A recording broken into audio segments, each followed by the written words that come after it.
What do you think happens if you fight Floyd Mayweather? I would knock him out. Bro, 100%. don't be ridiculous. You think because you lost a fight to Floyd Mayweather that you're better than me at boxing? You said I won the fight. In person, when I was watching it, I thought so. Watching it back, it's like, okay, I've had like a biased point of view, like sitting there in This is person. the first time I've heard you say that. Yeah, but because we never talked about You're it. just switching up like that? Yeah, I think WWE is good for Logan and Jake Paul, maybe?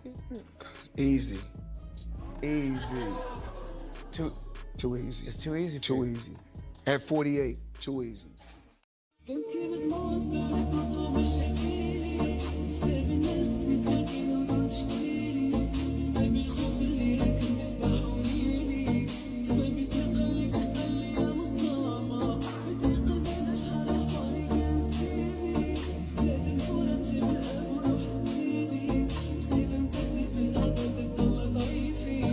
Oh, it's over. Done. Anthony Joshua got the win, and anyone thinking otherwise was living in a fairy tale. Some people really believed Jake Paul could pull off the upset. One friend even put $20 on him, but there was never a world in which Jake was going to beat AJ. It was always about how the fight would end. Personally, I had $50,000 on Joshua. The payout wasn't huge because he was such a favorite, but that's beside the point. Those first 2 or 3 rounds were frustrating because Jake was moving so much, holding and making Joshua work for every shot. Still, I was impressed, not just with his skill, but with his toughness. That final right hand would have knocked out most heavyweights, yet Jake lasted until it landed. Boxing, at its core, is about breaking someone down systematically until they either give up or get knocked out. Joshua did just that. He picked his moments, chased Jake down, and unleashed the decisive punch. Even though it took longer than expected, 6 rounds against Anthony Joshua is an accomplishment in itself. Jake made it tough, moved constantly, and took shots that would have felled most others. Credit to him, he showed resilience, grit, and heart in the ring. And for Joshua, it was a victory earned the hard way, reminding everyone why he's a 2-time world champion. Respect goes to both fighters for what they brought to the fight. So, Anthony Joshua stopped Jake Paul, and anyone pretending otherwise is lying to themselves. But stay with me, because the way this fight unfolded rewrote reputations, exposed illusions, and had the boxing world arguing with itself all over again. Credit where it's due. Jake showed incredible courage getting in the ring with a monster like Joshua. He stayed in there the whole time, and he deserves respect for going 6.5 rounds with one of the best in the world. When someone moves like that, it takes time to get a hold of them, especially when they're constantly on the move, but Jake did what he had to do to survive. Coming off a 14-month layoff, it's nearly impossible to be razor-sharp immediately. Yet he lasted longer than most expected, took more shots than many thought possible, and executed a strategy of relentless movement. People might say he ran around the ring, but they don't understand boxing. Jake had his hands down at times, essentially waiting for the knockout, yet he showed toughness, resilience, and massive guts, keeping the fight competitive in ways few anticipated. The fight of a lifetime is over, and the pros are weighing in. This wasn't just a win. It was a slow-burning execution that forced everyone watching to confront the uncomfortable truth about hype versus heavyweight reality. In just 60 seconds, I'll show you the single moment where everything flipped for good. The reactions say it all. I'm just so proud of him. That was incredible. In my view, it was a victory on all fronts, minus the actual win, of course. No one expected him to last the last 6 rounds with AJ. In my opinion, he won 4 of them. People argue he at least won 3. The right hand from Joshua, when it landed, was decisive. Put that meat on that right hand, commentators said, but credit to Jake Paul for surviving as long as he did. He made it tough for AJ, showing resilience and toughness that demanded respect. Ultimately, AJ's skill as a 2-time heavyweight champion and Olympian prevailed, but Jake's durability and strategy ensured he earned his place in the conversation. Hats off to him. Wow, I think Jake did an amazing job, and while the bigger spotlight and responsibility were on Joshua, people need to give Jake respect. Imagine a slightly bigger Jake with more time to train. He's improved a lot, and that deserves acknowledgement. This isn't just me saying it because I'm involved. It's because Jake earned that respect. Even before the first bell, Paulie Malignaggi had sounded the alarm, laying out a desperate blueprint for Jake. Not for dominance, but survival. He knew Jake's only chance was chaos. Fast hands, reckless pressure, and a prayer that something would land before the walls closed in. And as we'll see, following that advice was nearly impossible. Honestly, I wasn't surprised by how Jake fought. Staying elusive, testing the waters, you never knew how long it would last, because Joshua had something to say about it. Jake may not be the face of boxing, and that's fair to the veterans who built the sport from the ground up, but you can't dismiss him entirely. He's trained, he knows enough to protect himself in the ring, and he's tough. You have to respect that. It was an awkward night in the ring. AJ struggled to get a grip on Jake, who came in with a sharp game plan, lateral movement, slipping and sliding, clearly honed in sparring. Credit where it's due. Jake executed his plan, took his shots like a man, and didn't complain against a much bigger, more established world-class fighter. Many expected him to last only a round or two, yet he stuck to his strategy, landing punches while avoiding Joshua's power shots. Jake's only real option was brutal honesty in the pocket. Plant his feet, absorb the fire, and respond with everything he had, because history shows Joshua only cracks when met head-on.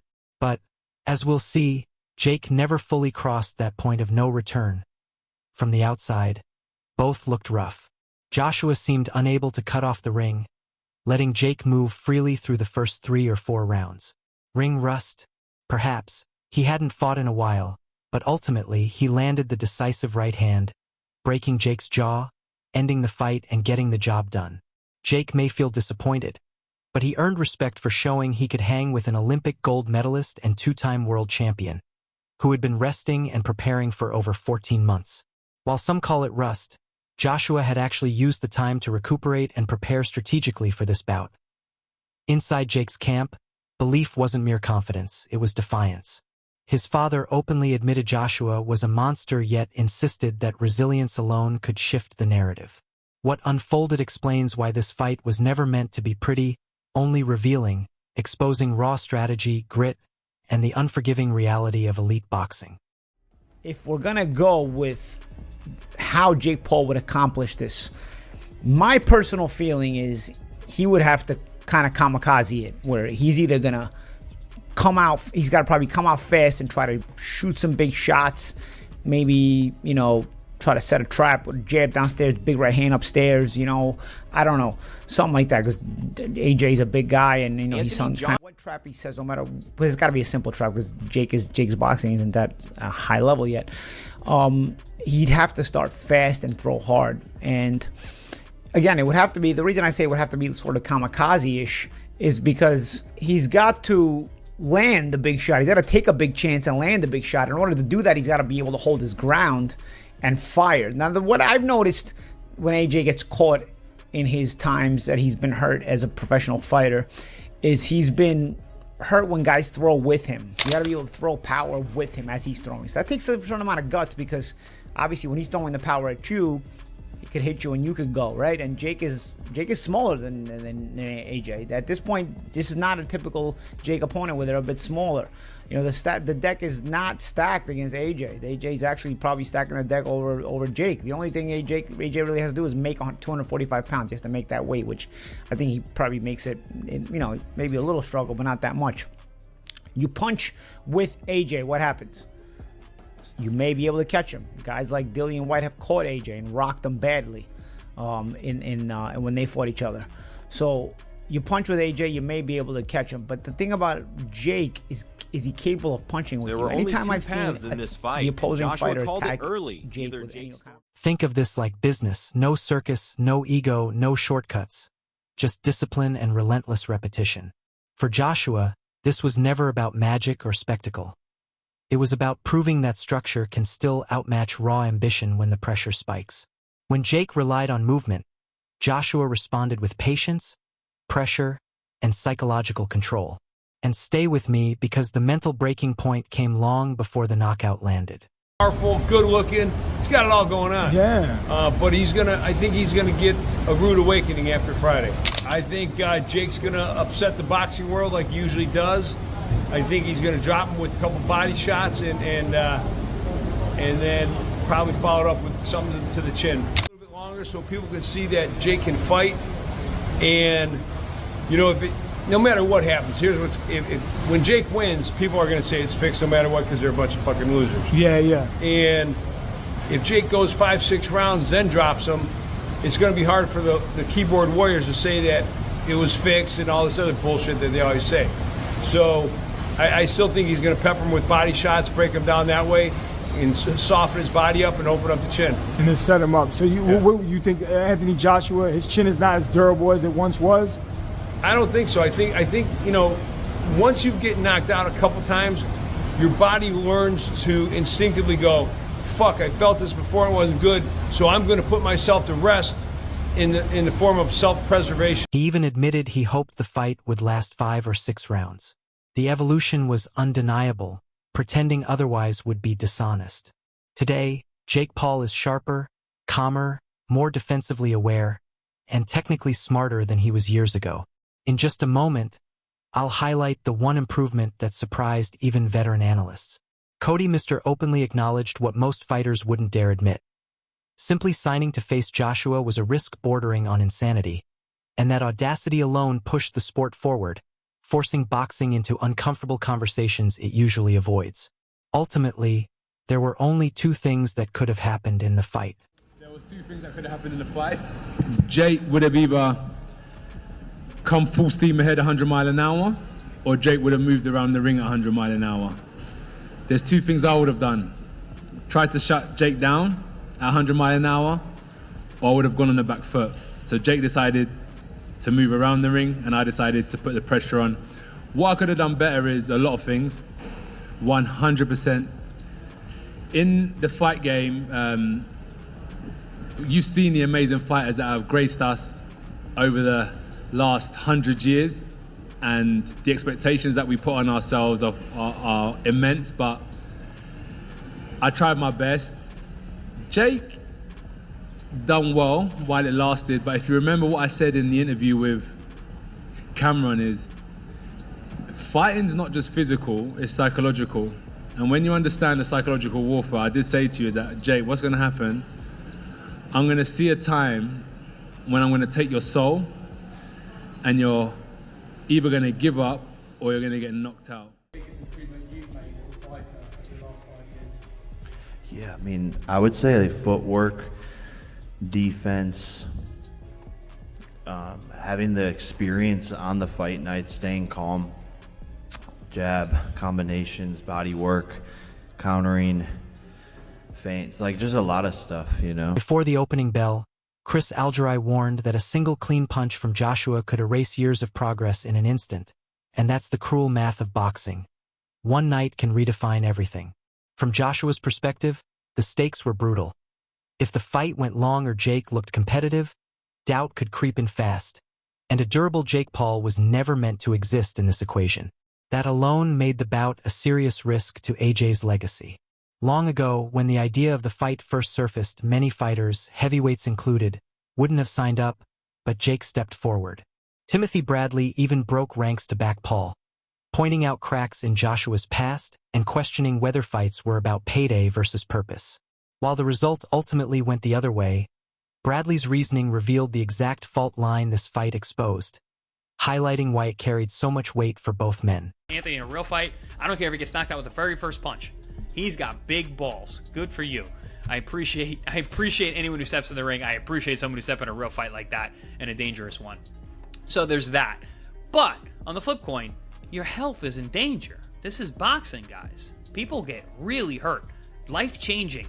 One fight, one punch can change your life. So that's why I'm very hesitant to think like this. How can this really happen? Because Anthony is a really dangerous guy. I think he was just hedged who he fought, just like anyone when they're coming up in their career. You're trying to pick guys that you can win and look good against and move on.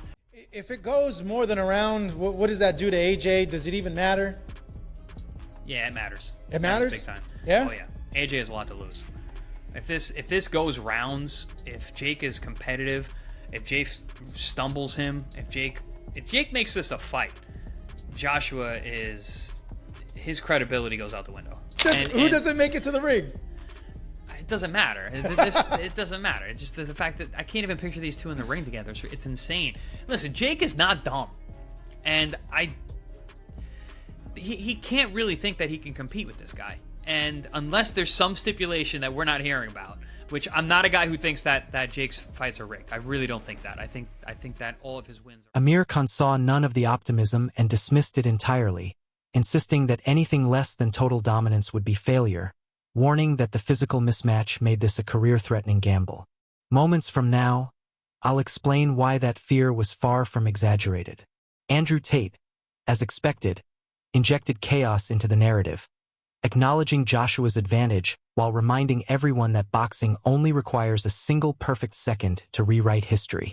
That one truth is exactly why millions couldn't look away, no matter how obvious the odds seemed. Against Dubois?